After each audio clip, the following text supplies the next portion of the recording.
If everyone could take their seats now, we're about to get started. So welcome everyone. My name is Helen Rosenthal. I'm the council member for District 6. Thank you for coming tonight. This is our third post-election forum, and I think we're going to learn a lot about our future, mine and yours, with renewable energy. First of all, I do want to give a huge thank you to Pastor Stalek, and his staff and congregation of the Rutgers Presbyterian Church for hosting us tonight. We very much appreciate their generosity, and I want to give a quick shout out to my staff, Marisa, Sean, Ned, Rita, Anna, Terry, and my interns. They have to look over here so they can, they're not even hearing it.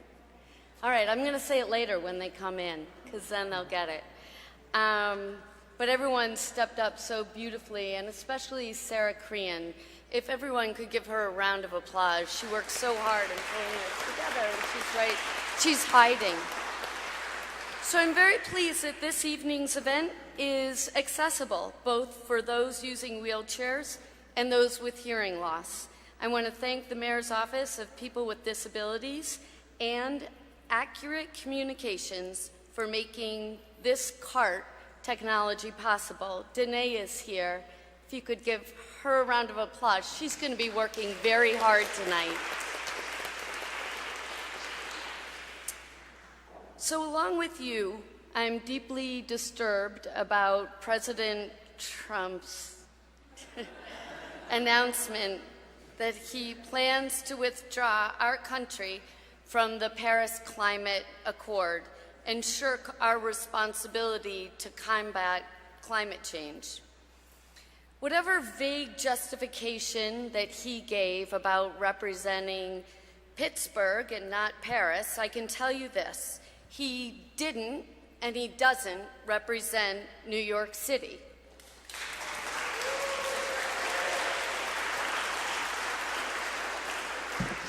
So it's up to us to protect the planet at this very local level.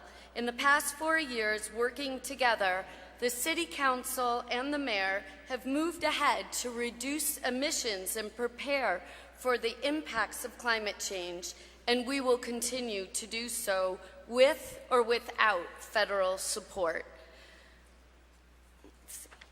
Two-sided paper, it's reuse. So the council required the city to incorporate planning for our most vulnerable communities in all of its resiliency projects, mandated a green and soon a stretch green building code, and banned heavier, more polluting heating oils. We've started to see some real progress.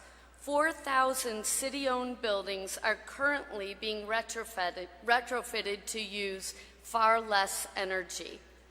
Almost 25 megawatts worth of solar energy capacity has been or is being installed on public land. And at the solar power oversight hearing I chaired in January, we held the administration's feet to the fire about whether it was on track or not to reach the 100 megawatts of solar.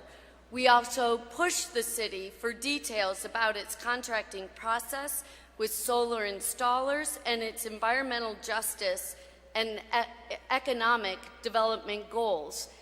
Some that we don't notice it here, but are so critical for my colleagues who represent districts in the Bronx and in Brooklyn, where there's so much pollution and the asthma rates are out of control. This is the moment when we have to step up and recognize that this progress isn't enough. We have to do more. Immediately after the president's announcement about the Paris Accord, the mayor signed an executive order committing New York City to do whatever it takes to achieve the goals of the accord and limit the warming of our climate to 1.5 degrees Celsius below pre-industrial levels. Both New York City and state have already set the target of an 80% reduction in greenhouse gas emissions by 2050. I will be pressing the mayor to make good on those words and to set higher, more aggressive targets, bringing us as close to 100% as possible. And if there's one thing I've learned over the last 4 years, the council is one of the only forces that can ultimately mandate that the city take a tough but necessary, all the steps needed to protect us. The council's job is to flex those muscles, as I have done and will continue to do. Tomorrow, the City Council will hold a hearing on a new package of bills that I've co-sponsored to continue building on that momentum. These bills would make it easier for small businesses to adopt solar energy, ensure that our energy code is constantly updated to be the most progressive it can be, and require the creation of a comprehensive long-term energy plan for New York City. These are the important steps that New York City must and can make, but this also has to be the moment when individual New Yorkers take the critical step of leaving fossil fuels behind. Tonight, we're tackling the fact that well over 2/3 of New York City's carbon emissions come from buildings. They are a byproduct of the energy used to light and heat and cool our homes and workplaces. Danae, am I going too fast? No, okay. In just a few moments, you'll hear from both the city and state of New York, along with energy experts from the private sector, who will address how we can make the switch to renewable energy now, and just as importantly, use less energy in our homes and businesses. We want to make as many of you as possible to be able to ask questions to our terrific panelists. So in your packets, you should have index cards. And if you don't have a card, just raise your hand. My staff can bring you one now. All right. Midway through the event, we'll start to collect your questions. And you can just raise your hand when you're ready for someone to collect your card. This event has a very specific goal. We're calling on you as individuals to make the choice to go renewable. And tonight, I'm also calling on the large nonprofit organizations in our community to join the future and walk away from fossil fuels as well. Our libraries, museums, and other cultural institutions can act now and choose a renewable energy supplier. And there are truly no excuses. For those of you who know, this administration completed putting solar panels on the roof of City Hall, which is a landmark building. And if we could get over those landmark hurdles, anyone can.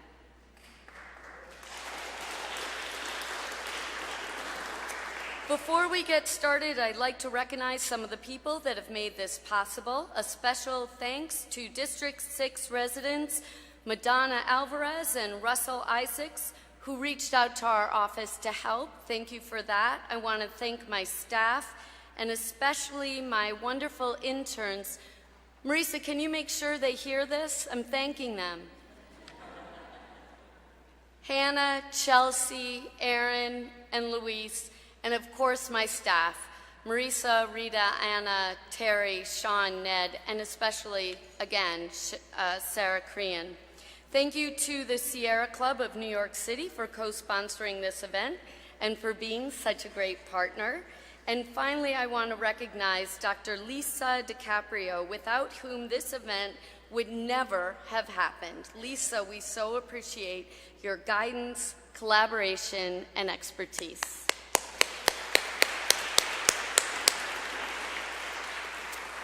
So tonight we're going to hear from some fantastic speakers, starting with Sharon Griffith from the New York State Energy Research and Development Authority, who will give us the big picture.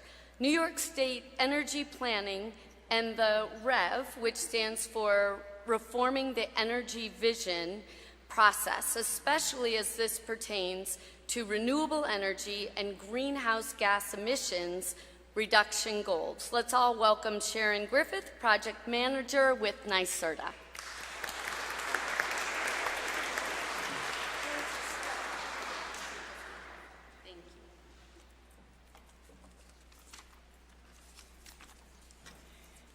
Thank you. I'd like to thank Councilmember Rosenthal for inviting NYSERDA to participate in this forum. As was mentioned, my name is Sharon Griffith, and I'm a project manager with the Communities and Local Government team at NYSERDA. I actually think that NYSERDA is one of the best kept secrets in the state, but I want to change that today with this presentation. Just by a show of hands, how many of you in this room have heard of NYSERDA? All right. An educated community, who knew? No, that's great. There are a lot of people who have actually taken advantage of our programs, and you say, oh, you came through NYSERDA, and they're like, ooh. So it's good that you know who we are. Just by way of background, NYSERDA was created by the New York State Legislature in 1975. Our earliest efforts focused solely on research and development with the goal of reducing the state's petroleum consumption. Today, those goals have evolved. In 1996, after deregulating the electric industry in New York State, the New York State Public Service Commission, also known as PSC, called for the establishment of the System Benefits Charge to fund public policy initiatives not expected to be adequately addressed by New York's competitive electric markets. Three major focuses: energy efficiency measures, R&D, and the low-income sector were the pillars of the SBC. The program was extended 3 more times until SBC 4 ended in 2016.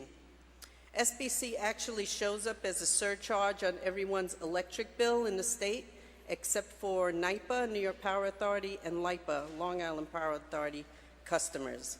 So I challenge you all, when you go home, to break out your Con Ed bill, look on the back of page 2, and you'll see how much that you contribute to the good work that we're doing in this state. In 2014, Governor Cuomo's comprehensive energy strategy was issued in the form of Reforming the Energy Vision, or REV, and that order became the roadmap to building New York's energy future and developing a new energy system that is affordable, resilient, and clean, a path that will eventually lead us to reduce greenhouse gas emissions 80% by the year 2050. After that, in 2015, the State Energy Plan came out and aligns every state agency that touches energy and helps detail how we're going to get there. The plan includes interim steps on the path to 80 by 50 and represents some of the most ambitious 2030 targets in the nation. That includes 40% greenhouse gas emission reductions in the energy sector, 50% of electricity from renewable resources, and 600 trillion BTU of energy efficiency, which equates to a 23% reduction from 2012 levels. Energy efficiency is central to this. It's cost-effective, and it helps us reach our goals. By taking an all-fuels approach to the energy efficiency target, it provides the opportunity to pursue a biggest bang for the buck approach in terms of customer savings. And in the past, systems benefit charge was mostly focused on electric savings. But now under REV, we're looking at all fuel types. Our view of energy efficiency is also about saving money and creating jobs. We are now 1 year into our Clean Energy Fund, which was NYSERDA's response to REV, detailing how NYSERDA is going to try to meet those goals. It describes a 10-year, $5 billion investment in clean energy, and we calculate that the same $5 billion will lead to $39 billion in customer bill savings. Energy efficiency alone can deliver $20 billion in customer bill savings. And the jobs that result are equally substantial. A recent study put the numbers in the hundreds of thousands range. So the question becomes, how are we going to make this happen? First, by reducing the cost of retrofits to existing housing and providing low-interest financing to New York ratepayers. We also plan to accelerate and invest in technology innovations that allow full value to energy efficiency. For residential customers, for 1 to 4 families, we have the Home Performance with Energy Star program. For our multifamily buildings, we have the multifamily program, and all types of programs, even for municipalities. And I've just mentioned 4 of our 40-plus programming opportunities. Solar is also a key component of REV. It is one of Governor Cuomo's signature initiatives, which includes a $1 billion investment in New York Sun. New York Sun is the umbrella of all our solar programs. So if you go to our website, it'll show you all the different opportunities that we have under New York Sun. And the goal is to build a self-sustaining solar market and solar industry in New York. Since 2011, solar has increased nearly 800% and leveraged nearly $1.5 billion in private investments. There are now more than 8,000 people engaged in solar jobs across New York. Solar projects throughout New York State are operating and are all sizes, from private homes and small businesses to major factories, universities, and municipalities. So the strong growth in solar is continuing. Another part of that strategy is offshore wind. NYSERDA is currently developing the New York State Offshore Wind Master Plan. We're conducting dozens of studies covering a wide range of environmental, economic, and infrastructure-related topics. We're working with stakeholders to identify the 3 or 4 of the best sites for offshore wind. Each of these sites will have about 100 wind turbines. It's going to be way off the South Shore, beyond 12 nautical miles, so you'll hardly be able to see them. Right now, only a fraction of electricity used in New York City and Long Island comes from renewable sources. Offshore wind energy could become a major source of renewable power. In fact, there's enough offshore wind shore of Long Island to power 15 million homes. New York State's goal is to power 1.25 million homes by the year 2030. The bottom line is that energy from offshore wind generates clean electricity, does not emit greenhouse gases, and comes from a renewable domestic source. Last but not least, we have a lot of partners that we work with. We don't do this on our own. So working with our partners in energy efficiency, they include the Public Service Commission, which regulates the utilities and whose staff does marketing and outreach. The New York Power Authority, as I mentioned before, they're actually the largest state-owned utility in the country, and they own the hydro plant in Niagara Falls. The Department of Environmental Conservation, or DEC, their focus is water and climate change. Homes and Community Renewal is a state agency that administers federally funded weatherization-assisted program for low-income communities.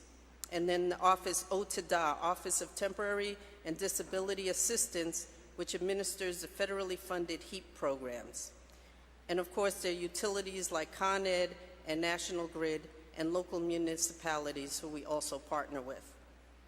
The groups I did not mention are those energy efficiency-focused businesses that help our customers make their businesses and residents become more energy efficient. NYSERDA contracts with many businesses, some national, but mostly local, that help New York State residents access and participate in these programs. You will hear from 3 of those groups shortly.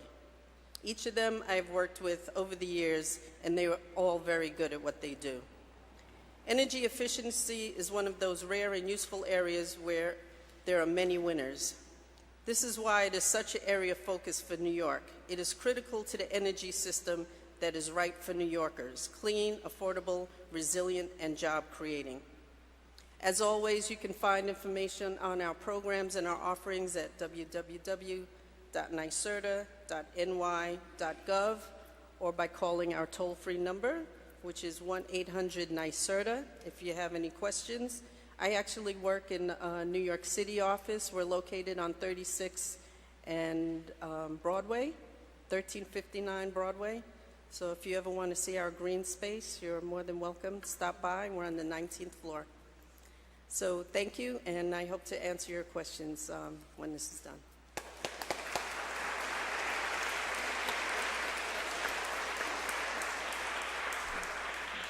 Just perfect. Okay, we are going to slow down a little bit, I'm being reminded.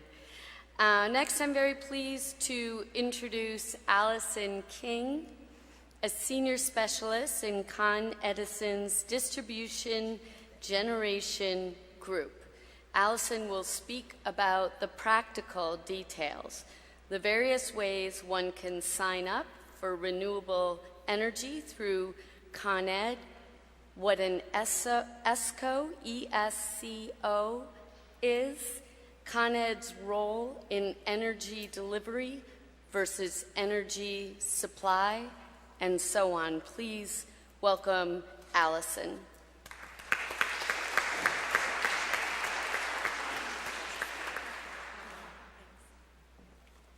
Hello. Thank you so much to Councilmember Rosenthal for having us. Thank you. Feedback, welcome. Thank you so much to Councilmember Rosenthal for having us. And this is great. It's a beautiful June evening, and this place is packed with people who want to learn about renewables and solar and energy efficiency. I think that's pretty amazing. So my name is Allison Kling. I work at Con Edison. I'm not going to ask how many of you have heard of Con Edison. For good or bad, you probably know us.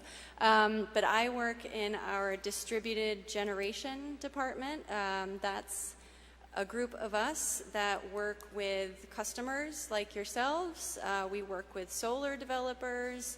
We work with fuel cell developers. We work with buildings to try and help them understand how to put these technologies in their buildings, on their rooftops, and how that can help them save money and lower carbon emissions. We don't actually do that work. We just make sure that it's done safely and that it keeps the grid still safe and reliable as we integrate all of these clean energy solutions. So it's really exciting to have you all here, and happy to take questions kind of on the practical how you do things topics later.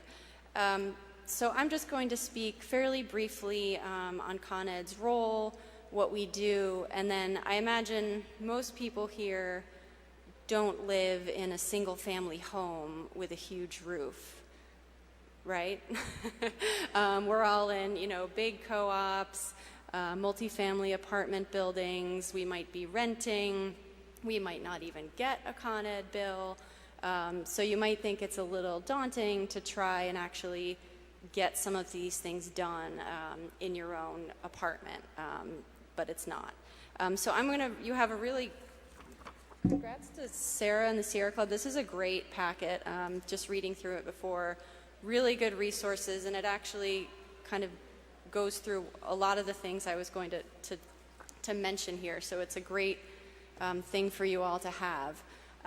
But I'm just going to touch on basically 4 different ways, flavors that you can think about when you walk in your home tonight, how you can think about reducing the energy that you use. And the first one that Sharon was talking about, that I think regardless of whether you actually go for renewable energy, you should absolutely do is energy efficiency.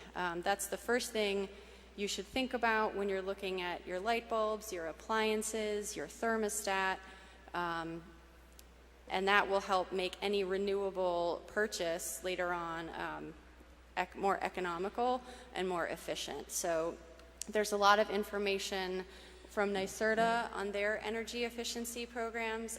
Con Edison has energy efficiency programs as well. coned.com/energy efficiency. Probably a good point to talk about today is we have a really great air conditioning program, lots of rebates. And And about a year ago, we launched, it's a Con Ed Marketplace, which is a website where you can actually shop around for different appliances, not just from a financial point of view, but compare different efficiencies of refrigerators and dishwashers. So marketplace.coned.com is a good resource for anyone who's, dishwasher just died and they need to get a new one. It's a good learning place to go get energy efficiency appliances for your home. So no matter what else you do, definitely look within your own apartment to get those energy efficiency measures done. And then I'm going to move on to renewables. And so Councilmember Rosenthal mentioned ESCOs. How many people in the room have a good handle on what that means? Okay, about half. That's good. So as Sharon mentioned, the New York State energy market was deregulated in 1996. And long story very short, what that means is that Con Edison, your utilities in New York State, don't actually generate power anymore, and we don't supply you with any power. We're just the pipes and wires in the street, and we just take the power and we bring it to your door, and that's what we charge you for. So that's where you have the opportunity to go into the market and purchase electricity and gas from electric service companies. And there are some good resources in your packet. There's the Public Service Commission lists those companies. Con Edison's website also has resources for how to shop around, and you should definitely shop around. And there are companies that do offer renewable energy solutions. And then if you do go with one of those providers, you'll still get your same Con Ed bill. It's very seamless. It's a very established procedure, and it just gives our customers a lot of choice in the way that they can, supply their own energy and make a greener decision for their households. So that's another option that, no matter where you live, you can take advantage of that. I will say something that's come up, especially in New York City, are those buildings where if it's just one electric bill for the entire building, and maybe your electricity is included in your rent, and you don't have a Con Ed bill, at that point you have to work with your management company, maybe get a group together and go talk to them about how they could work on some kind of solution for the whole building, because it's the account holder that has to make that switch. So that's an important kind of nuance to keep in mind. And the third kind of two-part thing that I'll talk about is directly going solar. Obviously, if you have a rooftop that you own that is south-facing and sunny, friend Noah here is an expert on the technical assistance to get that done. And you can put solar on your own roof, and any excess energy that is generated there, you get credits for on your Con Ed bill.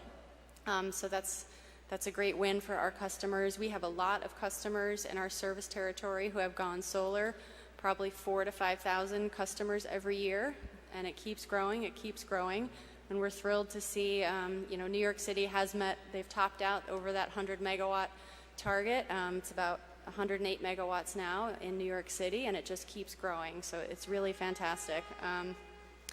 And the last thing about solar that's happened in the last year or two that's really exciting is something called community solar that Noah's probably going to talk about as well, and it's also in your packet. So that's where you don't have a roof, but maybe there's a nice huge roof on a warehouse in Queens. Someone can build a large solar system out there, get economies of scale, and you can actually participate in the credits from that system. So you could purchase a little part of it, and Con Edison will take the credits from that system and put it on your Con Ed bill as if it were actually on your roof. That's a relatively new program, and we're just starting to see those installations actually start to be finished up and producing energy, but that's definitely something to look out for in the future if you don't have control over your own roof. So I'll also quickly make a plug for our, we have a pretty cool new electric vehicle program. I don't know, does anyone here have an electric vehicle? Then I won't talk about it. But if you do, we have, we're trying to encourage electric vehicle owners to, charge their vehicles at night, get incentives for charging, not during the hot sunny day, but at nighttime, and give them price signals that will lead them to do that. Generally, I'm happy to answer questions afterwards, but Con Edison/solar, we have a lot of information for our solar customers. ConEd.com, energy efficiency, great information on our programs. I'm here, please ask me questions, and we look forward to talking more. And thank you for your efforts and being engaged, and thank you very much.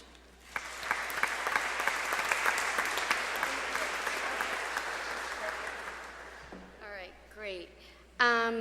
So next we're going to give a warm welcome to Noah Ginsberg, Director of Here Comes Solar at Solar One.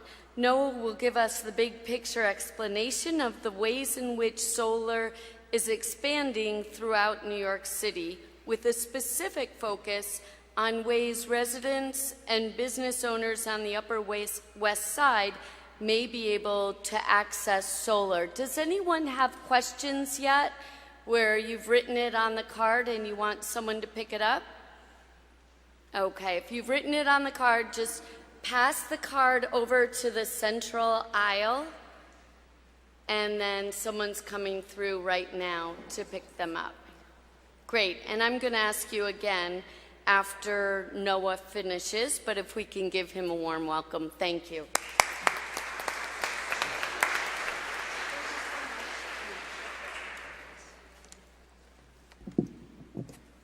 Good evening, everyone.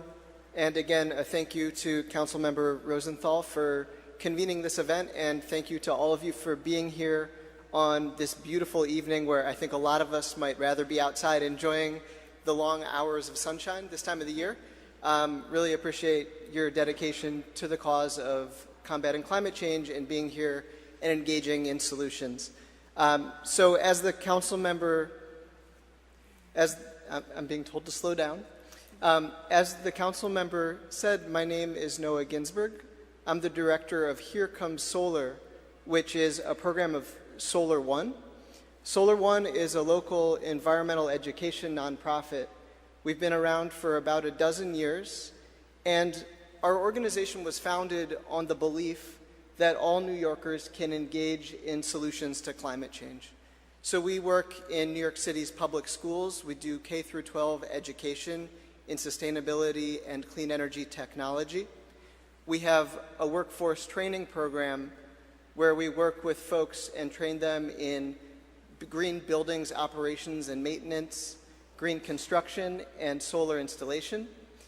And then the program that I manage, Here Comes Solar, is really focused on helping New Yorkers like you make solar projects happen on your building. Here Comes Solar was founded sort of along the same lines as our organization, with the belief that solar energy should be accessible to everyone.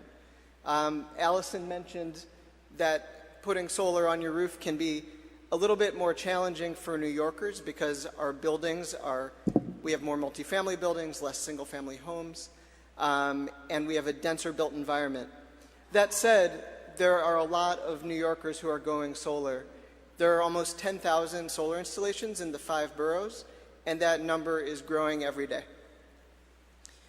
So what do? We partner with building owners, building decision makers, and even tenants in buildings to help basically figure out whether solar is possible for your building, and if so, how you can make it happen.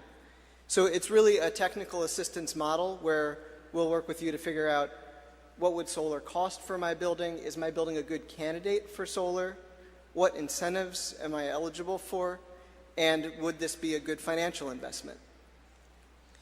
For those that come to the conclusion that solar is a good financial investment, it is something that your building wants to do, we'll work with your board or with you as a building owner to make your solar project happen. So connecting you with solar installation contractors that are reputable and getting competitive pricing for those projects.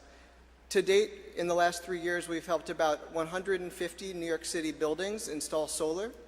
A lot of those buildings were row homes in Brooklyn early on when we got started, where we helped form purchasing groups in neighborhoods. So rather than one building owner going solar by themselves, if a group of neighbors band together and go solar at the same time, you can get better pricing and save more money with solar.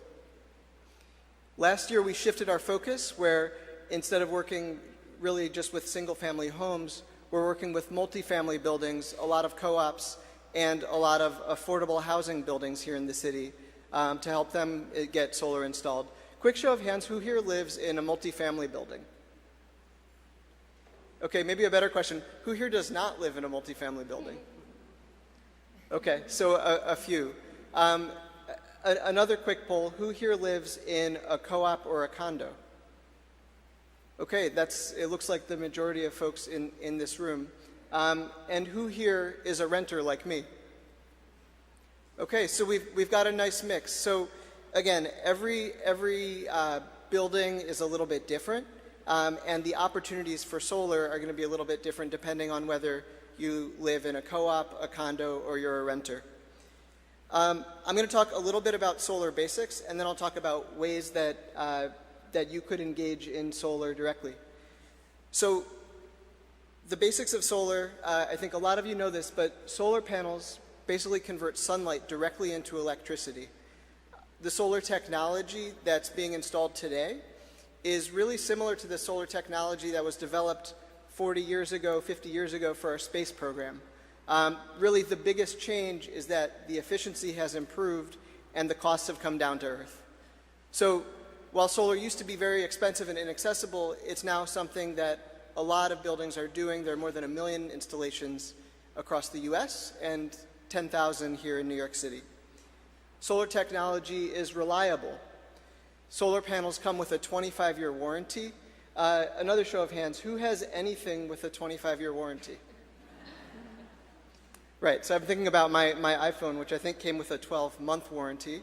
I'll take it, certainly better than nothing. But solar is really reliable technology and a great long-term investment. Solar panels save New Yorkers money in 2 ways. One is reducing your electricity bills by producing clean, free energy from the sun. And the other is reducing your tax bills. So there are strong federal, state, and local incentives that help to support solar investment. Sharon from NYSERDA mentioned one of those programs. There's essentially a rebate that you can get from NYSERDA when you install solar. There's also a federal tax credit that's worth 30% of the investment. So if you're a multifamily building and you have a $100,000 solar installation, then your building is eligible for a $30,000 federal tax credit. In addition to the federal tax credit, there's a state income tax credit, which is worth 25% of the cost of the system. And finally, New York City has a solar property tax abatement. So if you put solar on your roof and that same $100,000 installation, it will reduce your city's property taxes by $20,000. When you add up all of those incentives, solar becomes a really strong investment that pays for itself. Typical payback in New York City is anywhere from 4 to 7 years for a solar installation. So that's pretty good when you consider that the solar panels come with a 25-year warranty. So again, a really strong investment, a really great opportunity for those of you that can put solar on your own roof.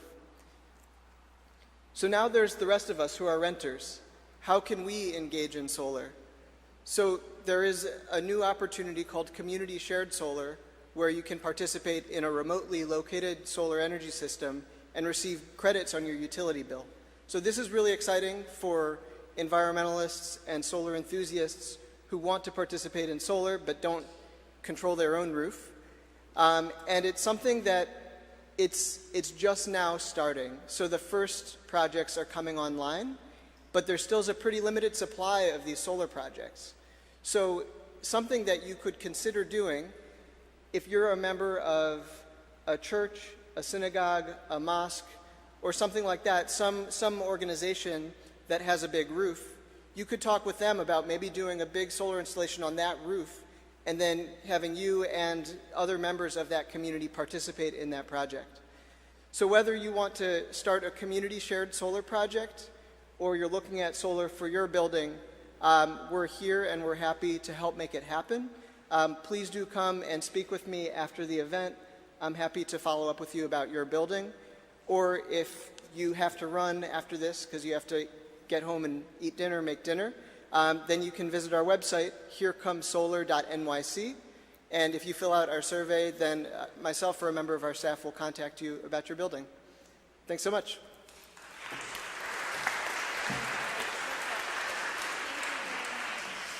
That was great. And let's welcome our final speaker, Jenna Tatum. Jenna is the Senior Policy Advisor with the Mayor's Office of Sustainability, and Jenna will speak about the city's climate goals and its initiatives to make our building stock far more energy efficient. Let me just ask, does anyone have another question they want to pass to the middle? Okay, pass it on to the middle, and again, someone will come down to pick them up. Thank you very much. Jenna's presentation will be the perfect way to round out our discussion. Jenna, come on up.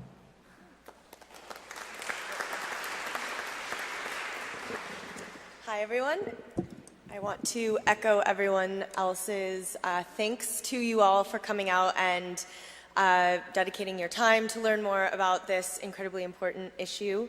As Councilmember Rosenthal mentioned, my name is Jenna Tatum. I work in the New York City Mayor's Office of Sustainability.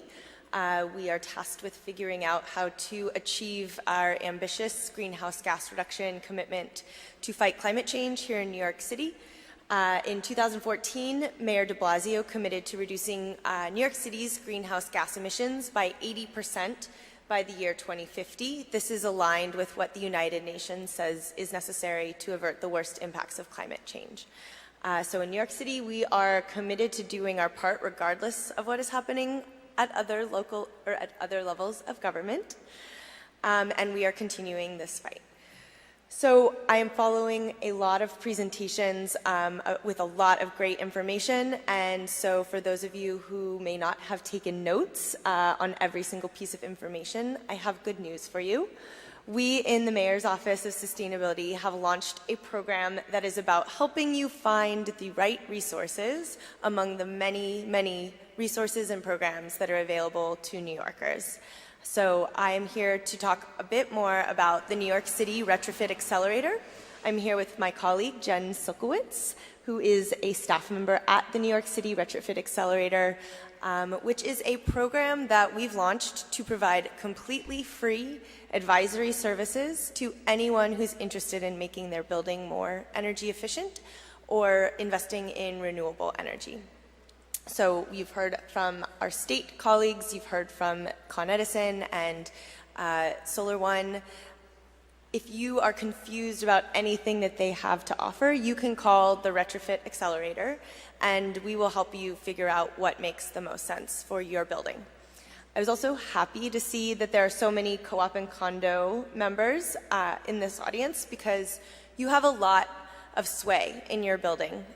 You can either sit on the board or you can talk to the board members who actually make the decisions and work with your property management staff to figure out how to invest in energy efficiency and renewable energy for your building. If you are a renter, you can still talk to your management company about your options, and you can also talk to your building staff. So through the Retrofit Accelerator, we train building staff, so building operators, handymen, in energy efficiency best practices. And for a very nominal fee of $25, they can get a full 1 or 2 days worth of training to learn the best practices that, you know, once they have those skills, you'll start reducing energy right away. So I'm here to just explain some of the benefits of the Retrofit Accelerator, but the key is that as New Yorkers, we are committed to reducing our greenhouse gas emissions.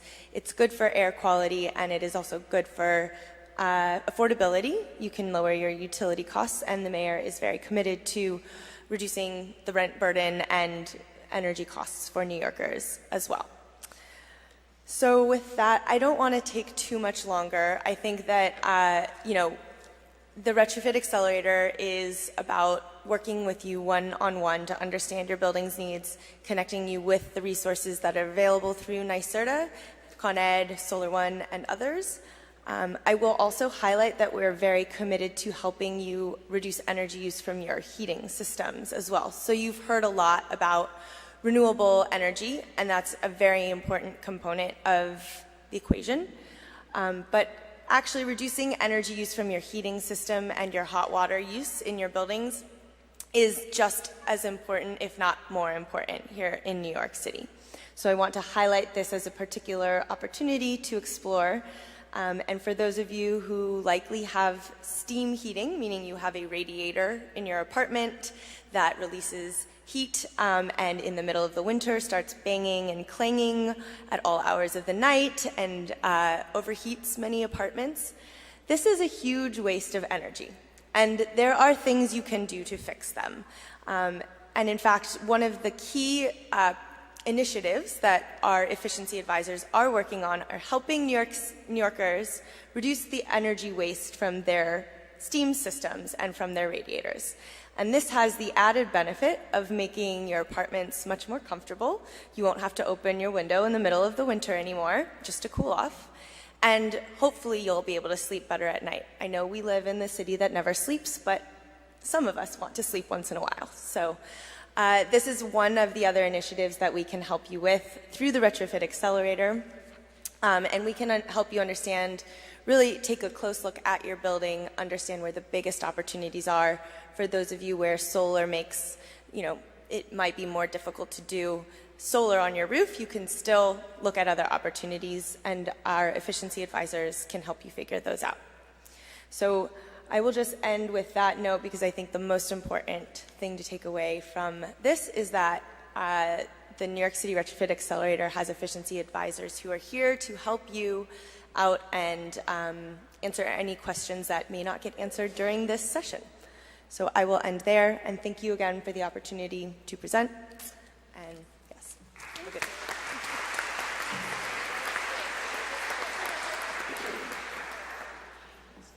All right. We've gotten a lot of good questions, and my staff has been going through them and combining them if there are multiple, basically asking the same questions. I see a few more people have questions. Just again, pass them to the center. I see one over here. Great. Thank you very much. If everyone could check their microphones, make sure they work, they're on. Hello? Test. Test. One's on. I think that one. Test. Move it around a little. Test. Good? Yeah. Okay. Okay, good. So the first question is, are NYCHA, the Public Housing, New York City Housing Authority, are the NYCHA buildings included in the New York State energy planning? No, they're actually funded through, or they get their electricity from the New York Power Authority for the most part, and they don't participate in our programs. They can't get the incentives, but we are working with them to do programs to make the buildings more energy efficient, but they just don't receive incentives from NYSERDA. Does that mean that the state is giving money to, like, insulate the walls, or?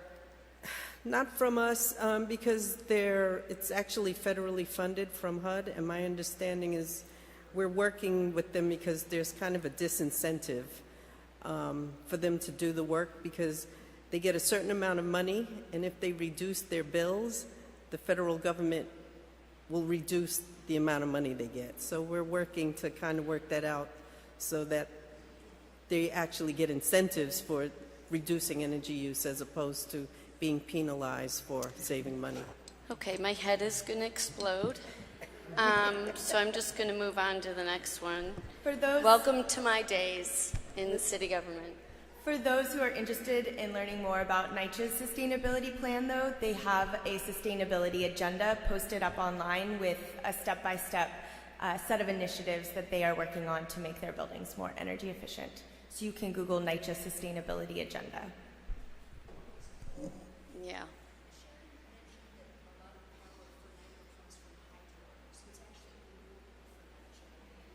Oh, okay. So hang on. Did you hear what Sarah just said? That the energy from NYPA comes from hydro. Yes, So a lot of it perhaps is NYCHA is getting. correct. Yeah. Could you repeat it for the audience?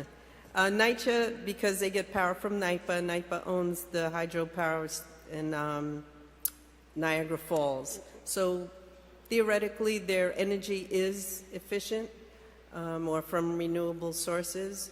One of the issues also, I think, with NYCHA is that they also don't get individual, it's all master metered. Yeah. So there's no disincentive for keeping the air conditioner on when they're not at home. And so I think part of their plans is more involves education. Great. Are there any major initiatives for geothermal energy by NYSERDA? You're on the hook here, Sharon. Yes, geothermal, we've supported it for years. We actually don't have a program right now, but one is in development, so we should have one. But that's definitely a technology that we promote. Okay. Allison, this one's for you. There's a little bit of an assertion here, so if this fact is not correct, feel free to put out the correct one. Why are Con Ed electricity charges per kilowatt the absolute highest in the 48 states? Okay. So, again, I haven't researched this issue.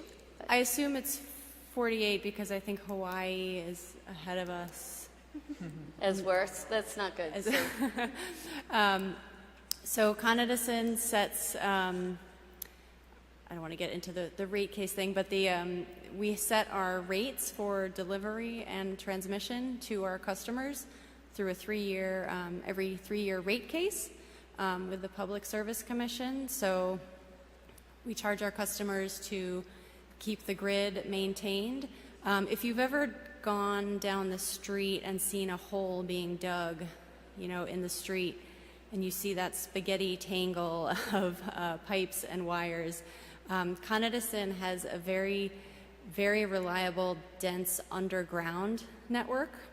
That's one of the most reliable, if not in the country, but it is all underground and does, take a lot more expensive to maintain. Also, Manhattan. So the delivery and transmission rates are set, in this case, every 3 years by Con Edison and the Public Service Commission. And the supply rates, I'm not as knowledgeable of.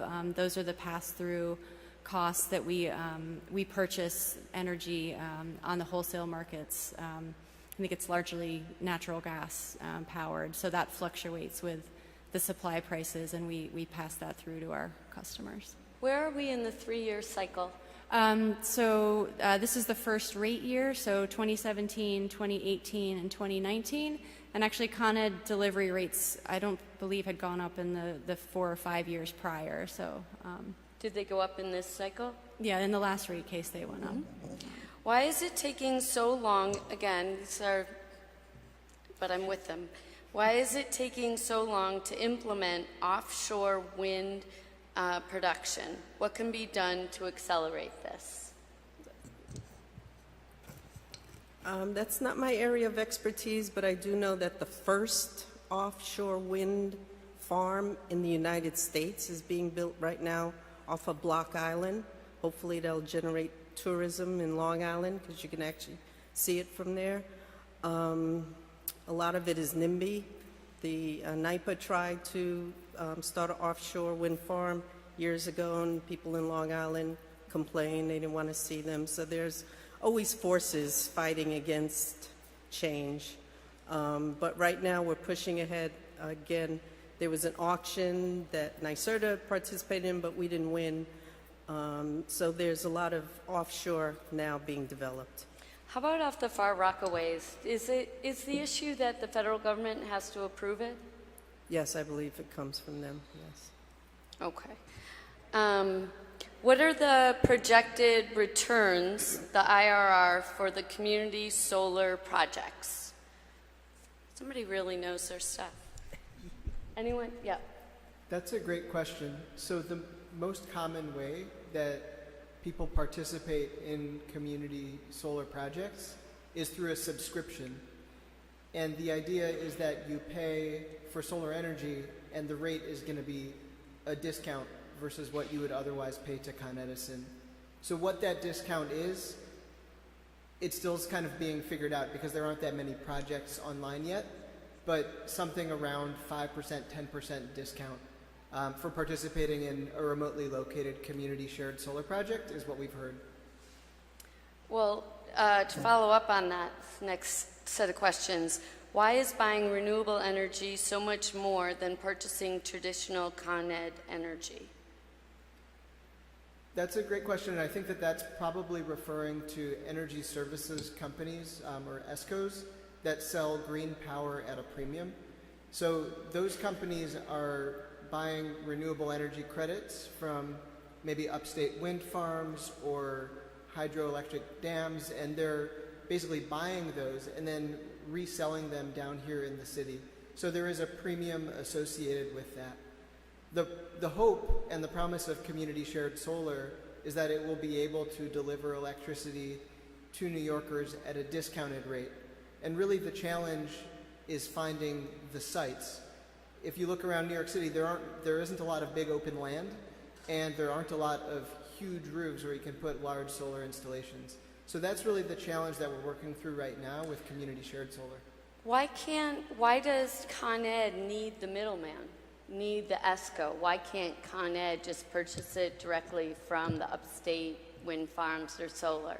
And that's just the way that the market, the electricity market is set up. We purchase from the wholesale market. Con Edison has put in a proposal with the Public Service Commission to actually, we have a lot of rooftops, we have a lot of real estate, to actually use some of our rooftops to build and own our own solar and use that to benefit our low-income customers. So that's pending kind of approval at the state level. We're really excited. We hope that goes through. That would be a way that we could actually use renewables to help our own kind of the low-income customers. How can residents get engaged with bringing down the cost of solar and wind from the ESCOs? Or how can we sign up to make money off them? I mean, I think I still don't understand this, and I'm reading through the questions about the ESCOs and sort of why they're in a position to be arbitrage this.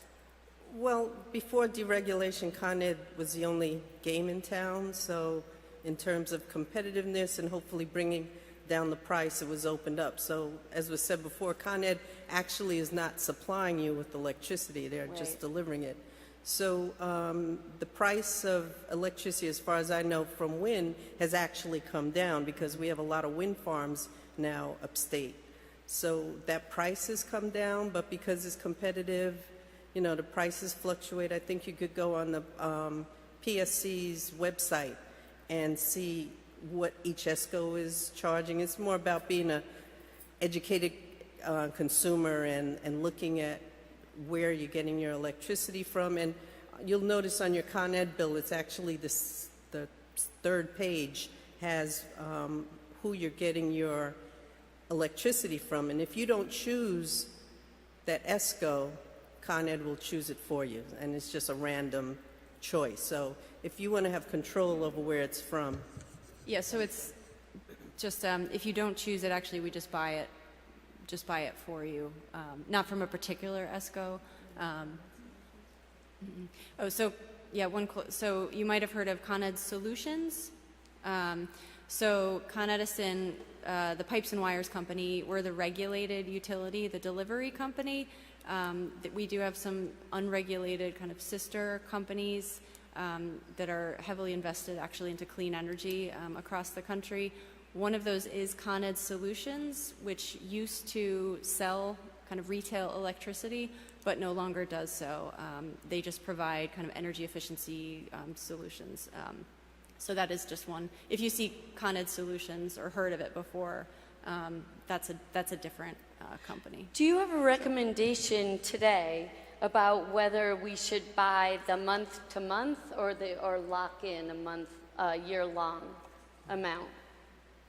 I don't, unfortunately. I think it applies to ESCO if you're interested as well. When I talk to solar customers or potential customers, you have to shop around, you have to talk to the ESCOs, get their pricing, compare, be an educated consumer like you would with anything else, and do the math. Do they have an escalator?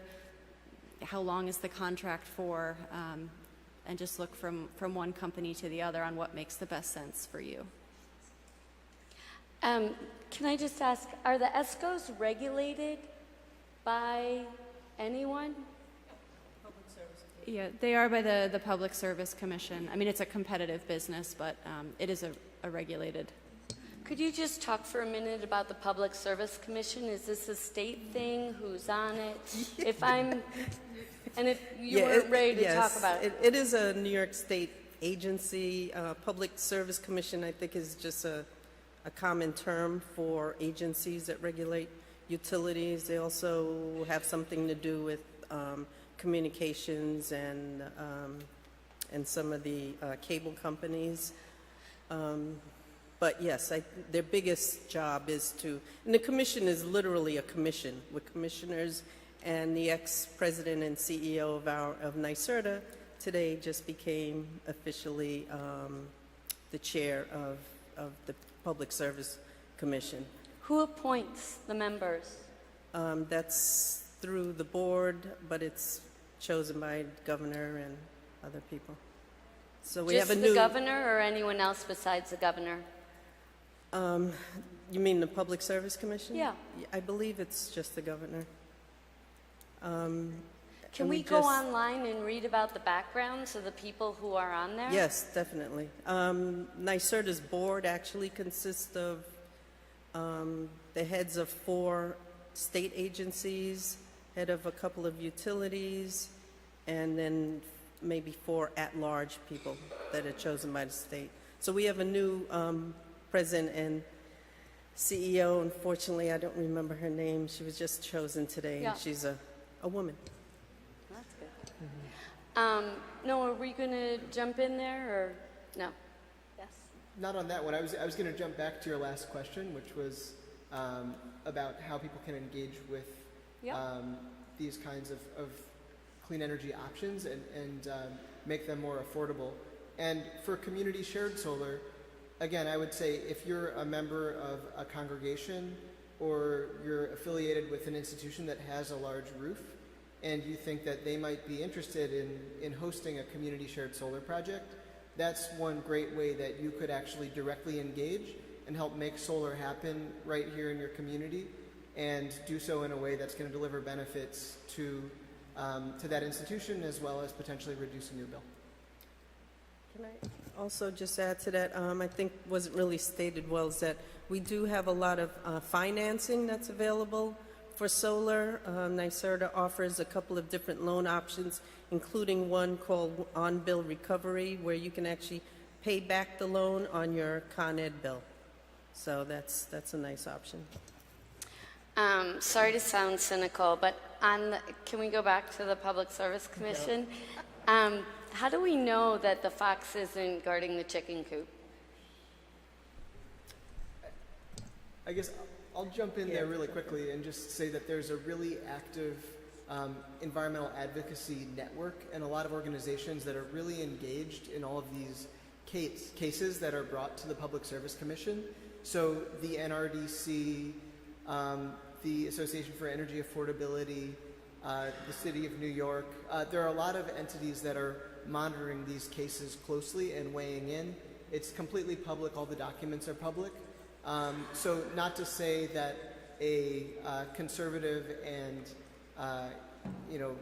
let's call it fossil fuel friendly public service commission wouldn't be a bad thing, but there is it is an open process through which individuals and organizations can engage. I didn't understand when you used the word cases. Mm-hmm. I don't know what that refers to. So, do you want to? Yeah. I love having all these experts fighting over who can answer. So generally, any case before the commission is basically a very long, it's the process of discussing a certain topic. So you could have a rate case where it's a year-long process to set utility rates. You could have a case on large-scale renewables in New York State. You could have a case on low-income issues. It's just the way that you talk about the certain topic and all of the documents and the orders and the public comments. And each case has a number and a website where you can go and click on all the documentation and go to conferences and hear about what's going on. So it's just the nomenclature of Are there of how any, it goes. thank you, are there any cases about the ESCOs that are offered? I think there are some right now. Is that how to think about it? If I want to know why is this ESCO and that one and that one and that one offered, but maybe not some others? Yeah, so becoming an ESCO is actually a fairly difficult process, and you have to go through, and not my area of expertise, but you do have to go through, there's a lot of consumer protection kind of built into that program. And you do have to go through several hoops to become an ESCO and set up the billing. And I believe there are some kind of discussions around that topic at the state level right now. I'm not as familiar with them at the moment, but they are involved with the PSC. Let me ask you, for individual homeowners, I just noticed a few hands who put solar on their roof and, let's say, produce more energy than they use. Is it beneficial to them to own or lease the solar panels? So, the amount of energy, if a system produces more energy than is used in a home, then we have a policy in New York State called net metering, and that means that any homeowner that puts solar on their roof will get the full retail value of that energy, regardless of whether you own it, you lease it, you borrow it, whatever. You're going to get the same value on your utility bill. The decision whether it makes sense to purchase a solar energy system and own it yourself, or enter into an agreement where you're leasing the system from a company, really depends on an individual's financial situation. So for folks who maybe don't have the upfront capital to invest, a lease could be a good option. There's also, of course, great loan programs available. And then for those that can't take all of the tax credits, then also for those folks, leasing could be a good option, where you might save more money by doing a pay-as-you-go model. Okay, it sounds like you really have to talk to the experts. You should come talk to the Retrofit Accelerator. Okay, good. That was an opportunity for shameless plugging. Can I also add, there's a website, askpsc.org. Askpsc.org. Where if you ask them a question, they'll get back to you within the day or so. Okay. How can a large residential building sign up for the Energy Star program? Sure. So again, you can definitely reach out to our efficiency advisors at the Retrofit Accelerator to figure out exactly what that means for your particular building. But to get Energy Star certified, actually, if you are in a building that is over, at this point, 25 apartment units, 25,000 square feet approximately, you are required by New York City local law to begin benchmarking your energy and water use. So yes, thank you to the City Council for passing. Yes, it was a big deal. Just want to say, So credit where credit's due. This is what the city council does. exactly. But thank you for signing the law. No problem. It wasn't me, but no problem. I was there. So that recently expanded the number of buildings who are required to benchmark from buildings over 50,000 square feet down to 25,000 square feet. And at the same time, the City of New York, through one of the rate cases that was being discussed earlier, actually advocated for and won a provision from Con Edison to get energy use automatically uploaded into the software that your building is required to use to report that energy information to the city. So this will both eliminate the $100 charge that Con Ed previously charged for this service, and will make it happen automatically. So that's really exciting. And then once that energy use information is uploaded into the software, which is called Portfolio Manager, it is a... Wait. It's called Portfolio Manager. Okay. And it's hosted by the U.S. Environmental Protection Agency. And the software itself is online, and it then takes the energy use information and details about your building, such as the size and how many apartment units are in it, and other factors such as the weather.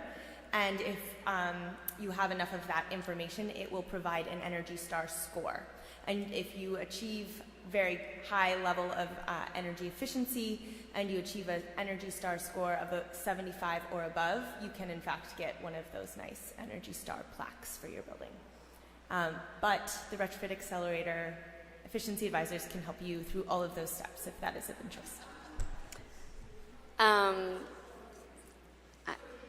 going to just ask the obvious question. Can those buildings also get some sort of rebate? Or yeah, any of the Con Ed or NYSERDA programs honestly will provide rebates for the steps that are required to increase the energy efficiency of your building. So if you come in with an Energy Star score of, let's say, 70, and you want to get to that score of 75, you can, well, first come to the Retrofit Accelerator. We'll help you figure out what steps you should take to improve your efficiency. And then your efficiency advisor will connect you with one of the Con Ed or NYSERDA or National Grid. Well, I guess not here in the Upper West Side. right. But for others, and you can get an incentive or a rebate for actually taking the steps that you need to take to make your building more energy efficient. So that could be reducing heating loads through heating upgrades, which also improves your steam heating like we discussed earlier. It can be solar power, it can be domestic hot water, reductions, low flow fixtures, things like that. Okay. This is a question for Noah. What's the better model for a multifamily building, build or lease the panels? We talked about that a little bit. But if you could, and we didn't get a chance to flesh this out, can a building get net credit if it gives more solar than it uses? Great question. So solar on multifamily buildings, the first question, ownership versus leasing.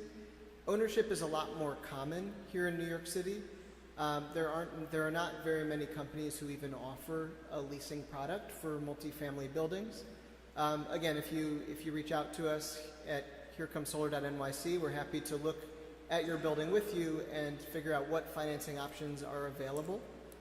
If you produce so much solar energy on your roof that over the course of the year you export energy to Con Edison and you've produced a surplus, that energy will be credited to you at a rate that's lower than what you're buying the energy for. So we generally don't recommend oversizing an installation versus your consumption. There is the possibility of installing a large system on the roof of a multifamily building, and instead of offsetting your hallway lights and your elevator, that electricity can actually be allocated to each of the individual units inside of the building to reduce everyone's Con Ed bill. That's something that, again, it's going to depend on your building and how many units and how much roof area you have. but that is an exciting opportunity for those folks who are lucky enough to be in a building that has a nice big roof. And so, if we wanted to pursue this issue of a building getting back less money than what it costs them for the solar, would that turn into a case at the PSC? I mean, how did that decision get made that, you would think that, to give back you're getting less money than what it would cost you to buy? It seems strange to me that there would be a disincentive to building as much solar power as there's capacity for. So I think and I don't want to get into a deep dive on rate structures, but I think what Noah was talking about is if you're a residential customer and you pay per kilowatt hour of electricity and you put solar on your roof, the only thing in your bill is kilowatt hours. And you get full retail value of those back with the solar. If you live in a large, if you have one building that has a different kind of rate, there's something called a demand charge in there.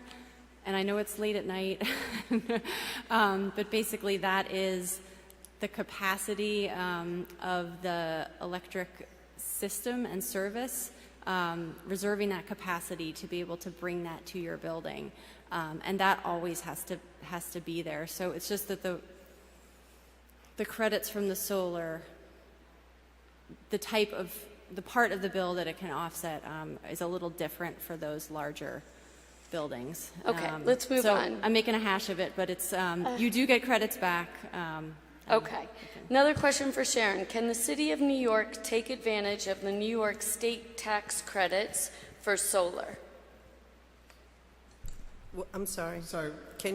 What was the question? Sure. The tax credits that NYSERDA gives, can New York City take advantage of those tax credits? So if that's referring to municipal buildings, Yeah. the answer is no. You need to be a Con Edison customer to get the NYSERDA incentives. And the New York State tax credit, which is a tax credit for investing in solar, is really only available to homeowners. And those homeowners, you could be a single-family homeowner, or you could dwell in a co-op or a condo, and you would be eligible for that tax credit. Okay. Where can I find help in how to choose an ESCO without increasing my own bill? Are there any ESCO options that don't increase the cost of energy? Yes, I would say there are. So the PSC has a list of ESCOs, and Con Edison also has resources on our website, kind of the questions you should be asking, how to shop around, where to find them, how to compare different options. So I would. One definitely do person that. asked, sort of drilling into that, about whether or not the information is valid, actually. I've heard ESCOs are not really using renewables. How do you suggest I find a reliable source? That's challenging. I think it really comes down to shopping around and doing your research. There are different types of renewable energy credits and certificates. Not my area of expertise, but there are third-party certifications. So someone will verify that an energy services company is actually buying renewable energy credits. Again, not my area of expertise. We're really much more focused on helping deploy local solar energy in New York City. Okay. My co-op building buys electricity in bulk and reads meters to bill each apartment each month. Can I switch to a renewable power source, or must the co-op do so for all shareholders? So that sounds like one of those where it is the management company, it's the co-op. The co-op is the one customer, and they're basically distributing the bills. So it's the latter. This is a question I love, but I don't think anyone here can answer. I know the City Council passed a fee on single plastic bag use, which was later shot down by Albany, when do you believe we will get a fee passed on plastic bags for NYC? Not soon enough. Keep writing to your state assemblyman. Yeah, I mean, here's where who your New York State senator is matters. That was not so subtle a hint about the IDC, all right? So this is something you should ask your state senator, what's going on with this. Is it possible for a multifamily pre-war building to install solar panels on the rooftop, install barrel-style wind generators, and are there any financial incentives to purchase equipment? And then I'll get to the second question. So for solar, the answer is yes, absolutely. It happens all the time. Our buildings in New York City are commonly 80 to 100 years old, and solar can go on those buildings just fine.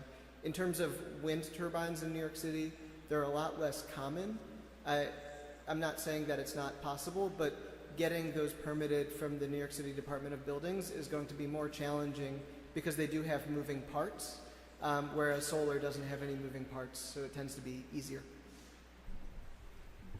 And if you want to get some help to figure that out, I will make the pitch again to call one of our efficiency advisors. And I just want to reinforce the energy efficiency part of this conversation. Solar is great, but the first thing you want to do is make sure you have LED bulbs, CFLs in your apartment. Make sure when you're buying appliances, they're Energy Star rated. Turn off your computers, turn off your screens. 2 DVRs use as much electricity as a refrigerator. So we're actually, even though I've had people tell me, oh, I changed all my light bulbs and my bill didn't go down. Yes, but you also bought some Game Boys, Nintendo, a computer. You know, we're just really using a lot more electricity. So just really look at how you're using electricity, and there's things you can do in your house to reduce that use first. Thank you. What's the status of putting solar on Department of Education, our public schools? The New York Power Authority has a program, K-12. I don't know if you have more information. Yes, the City of New York is very committed to retrofitting our existing buildings and also installing solar wherever feasible, including on public schools. I would have to look at what the number is, but the last time I checked, we were approaching several dozen public schools with solar installed. I'm sure that number is higher now, so I would have I think to it's actually 24. Okay. I think you guys have about 6 megawatts. So yeah, it's really cool. Great. Okay.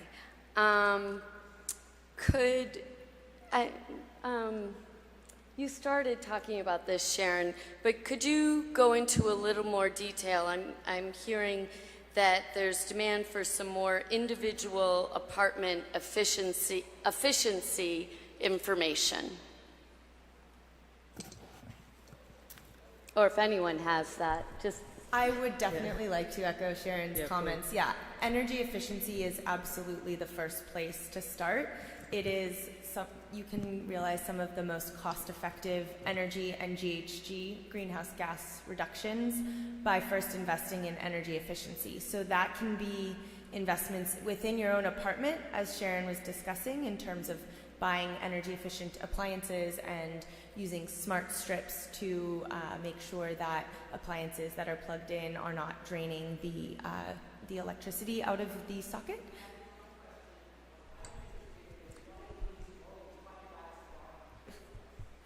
That's changing out your lighting to LED bulbs is another great way of saving energy.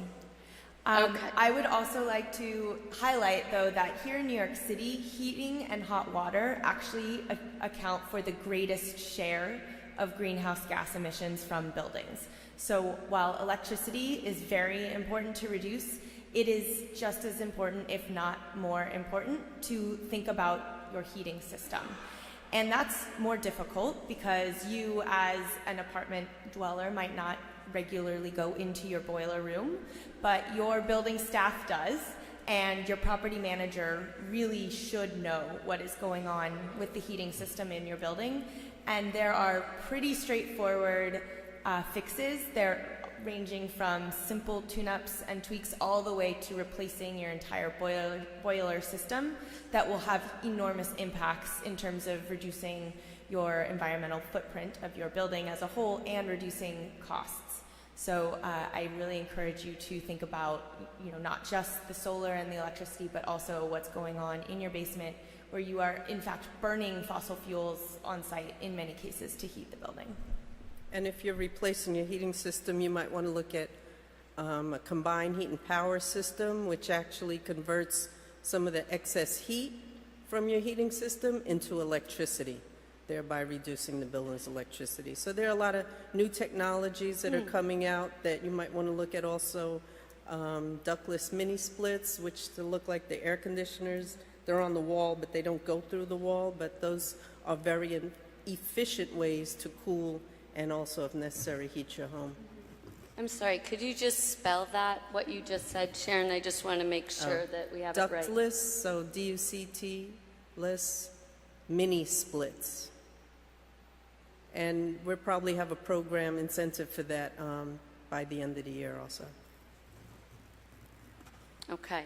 Will the owners of large multifamily buildings be mandated by law to implement the results of retro commissioning in Local Law 87? I think I got that right. So, in fact, owners of multifamily buildings are already required to implement the retro commissioning measures, which are basically non-capital intensive improvements that building staff can make to a building to bring equipment up to the efficiency that it was originally designed for. The energy efficiency measures that are recommended as part of an energy audit are not required to be implemented, but are often great ways of saving energy, including to your heating system and to your electricity consumption. And that is in fact what the Retrofit Accelerator was designed and created to help building owners do in the first place. Since those efficiency measures are not currently required to be implemented, we wanted to make sure that anyone who wanted to implement them had the assistance and the guidance that they needed to get that work done. Okay. I think this is for you, Noah. Based on a recent solar assessment of our mid-sized apartment building, installing solar panels would put only a small dent in our energy cost and take 3 to 5 years to pay off.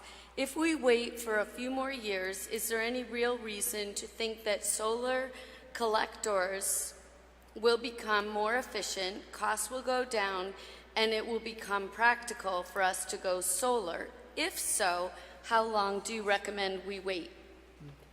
So that's a great question, and I would say a few things in response to that. First, the time is now.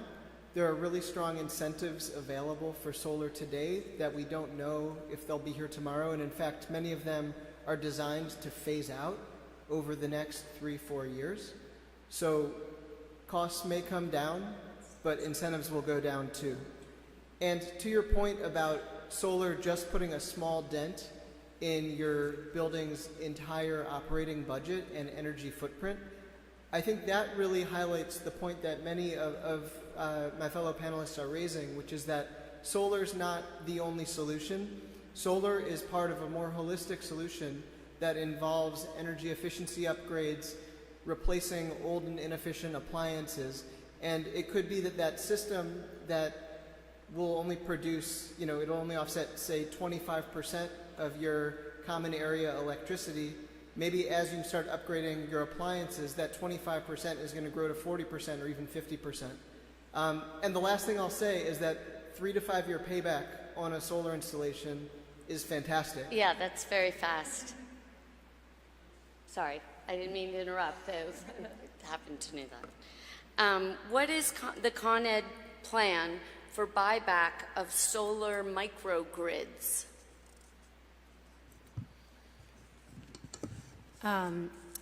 So there are there's a statewide initiative called New York Prize to look at something called a microgrid, which actually the electric system in New York City is comprised of a series of kind of networks already. But in places obviously like, in Red Hook, places that were hit by Sandy, definitely looking at resiliency as an option.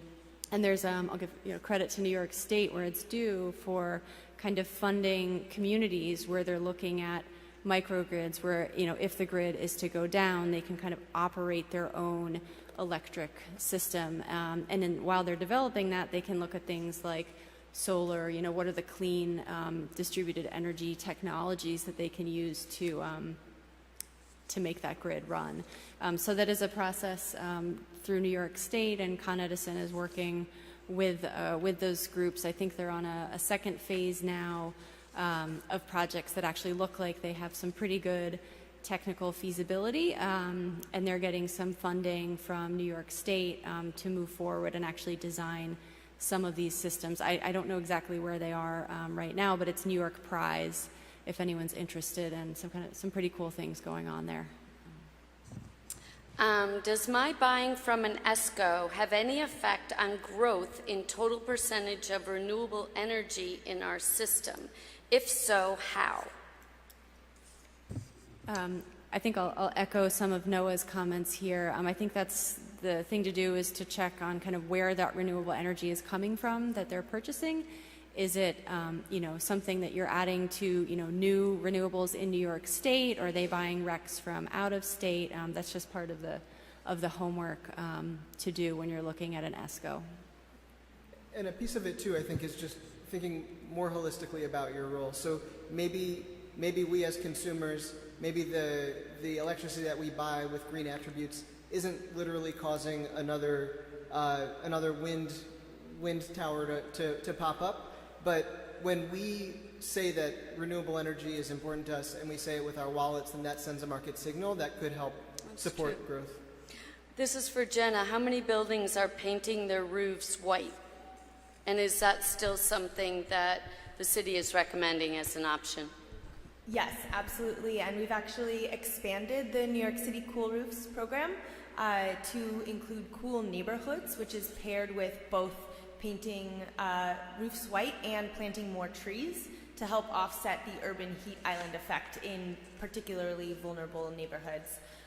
But yes, New York City Cool Roofs is a program that still exists and is focusing more so on affordable housing and nonprofits, which are sectors that were less addressed in previous years. So we are putting more resources to those sectors. Just checking the time. We have 11 more minutes. I'm working on it. I'm going to ask this question just because I love the response from the audience, so this is for you. What can the city do to make up for the fact that the major climate legislation for New York State was just defeated this week because Jeff Klein and the other independent Democratic conference members voted with the Republicans to defeat it? Sorry, it just made me feel better. Do you want to talk about that at all, the governor's position? Let me just put you on the spot. But what the governor's doing in terms of climate legislation to stop the Republicans or the IDC from caucusing with the Republicans to defeat these bills? Probably not. I mean, just personally, I see that I believe legislators are a little misinformed, where I don't think the price of the bags are really going to hurt people as much as they believe, which I believe was their main reason for voting it down. I think we can make it work, but it's going to take everyone pressuring them to make that change. And I will just add that here in New York City, Mayor de Blasio is extremely committed to fighting climate change and working closely with the City Council. And the City Council has been amazing advocates, and together we've made a lot of progress in the past few years. So we have a lot of control locally, especially over our building codes.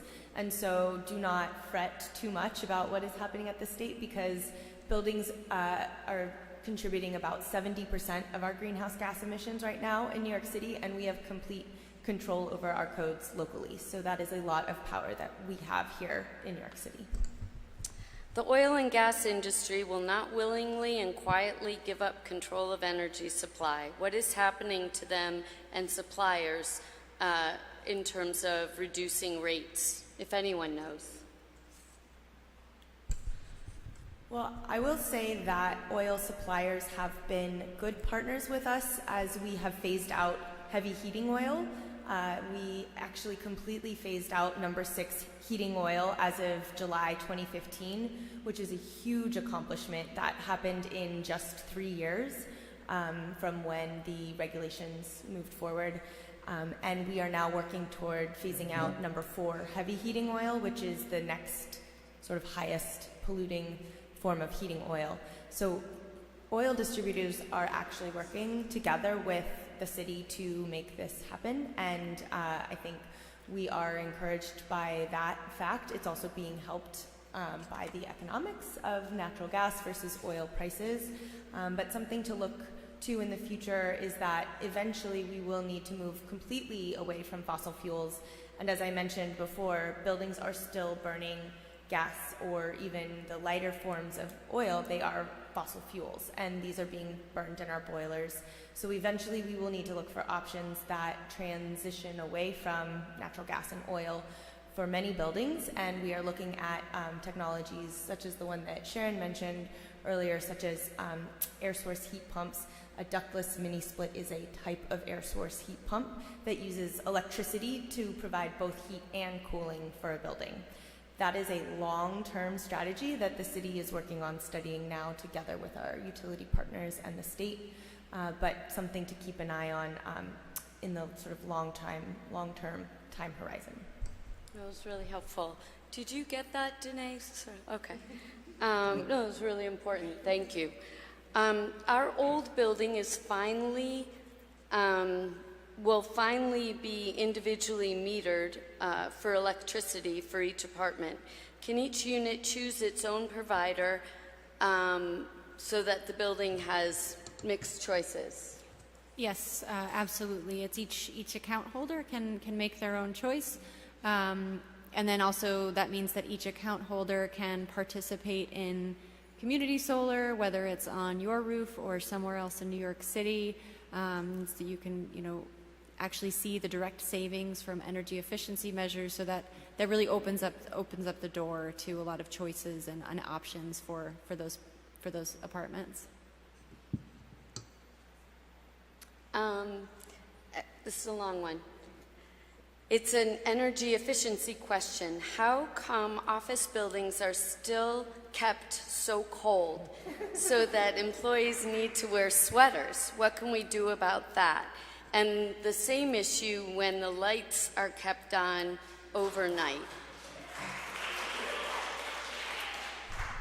Sure, I can help answer that. So the city of New York, which does own and lease commercial buildings, is leading by example and has actually implemented a policy that office space for city agencies and other offices leased by the city can't be cooled lower than 78 degrees in the summer.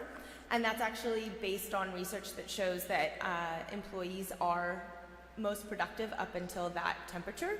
So if you have any sort of decision-making power within a commercial office space, you can definitely advocate for a similar policy. We've been doing this for city agencies for about 10 years now, and working in one of those offices, I can vouch that it is completely fine. In terms of keeping the lights on, we are also working with City Council on legislation that would, help require buildings to turn off their lights. It is difficult to enforce, which is one of the issues we've run into. But there's also daylighting measures. There are things that you can do, sensors. In our office, at 7 o'clock, I know it's 7 o'clock, because the lights go off, I wave, and they come back on. But, yeah, that's a lot of things that... Yeah, that's a great point. There are tons of technologies out there to do this very efficiently. I know that Con Ed and NYSERDA both have programs to help incentivize or provide rebates for those technologies, so if that's of interest as well, either contact them or an efficiency advisor with the Retrofit Accelerator who can help with that as well. Adding buses and subways. And along just those lines, how can buildings switch from natural gas to biofuels? Under Mayor Bloomberg, natural gas was promoted and gas pipelines. But as you just said, natural gas is not renewable. So how can a building itself switch out? Yeah, so this, again, I would think about it as part of a long-term plan. It is not it's not an easy switch away from, a natural gas boiler with all the infrastructure that comes along with it. However, it will be important to achieve our goals for 2050 to look toward renewable sources. So if you have what's called a dual fuel boiler for your natural gas, you can consider actually moving off of the natural gas and use more of the lighter grade of heating oil called number 2 heating oil and use a biodiesel blend with that, and that starts to incorporate some of the renewable energy source. It's not a perfect option for every building, so you should work with a professional, or you can start with an efficiency advisor through the Retrofit Accelerator to know if that option is right for you. The longer term picture also includes converting over to high efficiency electric sources for heat through this technology I mentioned before called an air source heat pump. And there are in fact buildings already exploring this option, in part to provide central cooling for the building, which many of you, since you're on the Upper West Side, likely have window air conditioning units or through-wall air conditioning units that are super ugly. So this is another way of providing central cooling, which is a long-term investment, but with planning could be an option for your building. Okay. I'm just going to do 2 last questions. One is directed at me, actually. Helen, you support the American Museum of Natural History expansion. What's being done to make that building efficient? Which is a great question. And in the recent DIS, the American Museum of Natural History announced their plans to reduce the center's carbon footprint through a couple of different means. One is insulation that cuts energy use and exceeds the city's building code requirements. They'll be using windows that optimize to not have heat loss and instead have solar heat gain. And they're going to install green roof sections. I will say, in addition to that, they'll have a rooftop system to collect and reuse rainwater, as well as water-efficient landscaping. But if you heard me earlier tonight, I made it pretty clear that I am calling on every major institution in our district and city to go further and to choose a renewable energy supplier. This is the last question. Someone who's interested to look at the ESCOs, if I can go back to that for 1 second. I know you said to be smart consumers. Can you offer a couple of practical tips for what is it you're looking for in order to be a smart consumer of ESCOs? Well, I would say one thing that you can do is, I believe on Power Naturally, it's a Con Ed site, you can compare the electricity rate of an energy services company with what you would otherwise be paying to Con Edison. So that's important. There are a lot of people who have accidentally signed up for more expensive electricity. So you want to make sure you don't do that. Look at the rate and compare them on the financials. If you're really concerned with the environmental, again, not my area of expertise, but my recommendation would be to look for third-party certifications or something that's sort of, that's saying this renewable energy source is in fact renewable. Where would you find, would that be right on the list, the third-party validators? I don't know if that's on the Power Naturally website, but it would be on the energy services company's site. Yeah. If they have a third-party verification, they certainly do promote it. Oh, so to go to their website as well. Yeah. All right.